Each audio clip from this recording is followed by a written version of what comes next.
In this video we're going to look at a Ansco 35mm camera and some photos I took with it.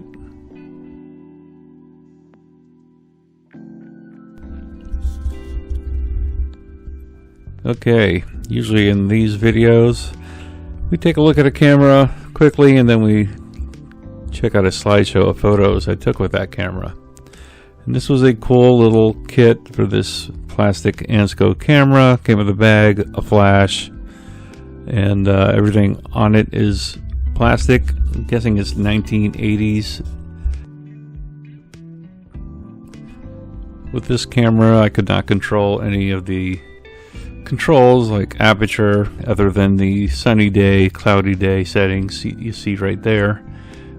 And then of course you could not control film speed or anything like that. This camera did not require any batteries. The flash used 2 AA's. I only took a few photos with flash indoors just so you can see what it looked like. Of course I got too close to the cat. Yes, one cat photo in this video. For film I've been using this Kodak UltraMax.